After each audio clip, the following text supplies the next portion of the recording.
ഏകദിന ലോകകപ്പിലെ തകർപ്പൻ പ്രകടനത്തിന് പിന്നാലെ പരിക്കിനെ തുടർന്ന് ഏറെക്കാലം വിശ്രമത്തിലായിരുന്ന പേസർ മുഹമ്മദ് ഷമി രഞ്ജി ട്രോഫിയിലും സയ്യിദ് മുഷ്താഖ് അലി ടൂർണമെന്റിലും തകർപ്പൻ പ്രകടനങ്ങളുമായി ഇന്ത്യൻ ടീമിൽ തിരിച്ചുവരവിനായുള്ള ശ്രമത്തിലാണ്. നിലവിൽ ആഭ്യന്തര ക്രിക്കറ്റിൽ കളിക്കുന്നുണ്ടെങ്കിലും താരത്തിന് ഇതുവരെയും NCAയുടെ ഫിറ്റ്നസ് ക്ലിയറൻസ് സർട്ടിഫിക്കറ്റ് ലഭിച്ചിട്ടില്ല.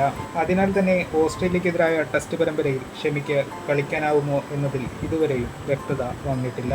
ബോർഡർ ഗവാസ്കർ ട്രോഫിയിലെ ആദ്യ 2 മത്സരങ്ങൾ പിന്നിടുമ്പോൾ ഇരു ടീമുകളും ഓരോ മത്സരങ്ങൾ വിജയിച്ച് പരമ്പരയിൽ ഒപ്പത്തിനൊപ്പമാണ്. ഈ സാഹചര്യത്തിൽ ഷമി ടീമിൽ തിരിച്ചെത്താനുള്ള സാധ്യതയെപ്പറ്റി സംസാരിച്ചിരിക്കുകയാണ് ഇന്ത്യൻ നായകനായ രോഹിത് ശർമ്മ. ഷമിക്ക് മുന്നിൽ ഇന്ത്യൻ ടീമിലേക്കുള്ള വാതിൽ തുറന്നു തന്നെയാണ് കിടക്കുന്നതെന്നും എന്നാൽ സയ്യിദ് മുഷ്താഖ് അലി ടൂർണമെന്റിനിടെ ഷമിയുടെ കാൽമുട്ടിൽ ചെറിയ നീർക്കെട്ടുണ്ടായെന്നും ഇത് അദ്ദേഹത്തിന്റെ തയ്യാറെടുപ്പുകളെ ബുദ്ധിമുട്ടിക്കുന്നുണ്ടെന്നും അഡ്ലൈഡ് ടെസ്റ്റിലെ തോൽവിക്ക് പിന്നാലെ രോഹിത് ശർമ്മ പറഞ്ഞു.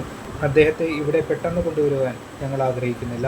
പരിക്ക് ഗുരുതരമാകുമോ എന്ന ആശങ്കയാണ് അതിന് കാരണം.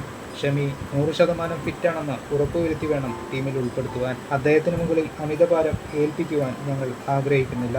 NCA സംഘം ഷമിയുടെ എല്ലാ പ്രകടനങ്ങളും വിലയിരുത്തുന്നുണ്ട്. അവർ പറഞ്ഞാൽ എപ്പോൾ വേണമെങ്കിലും ഷമിക്ക് കളിക്കാം, രോഹിത് ശർമ്മ വ്യക്തമാക്കി.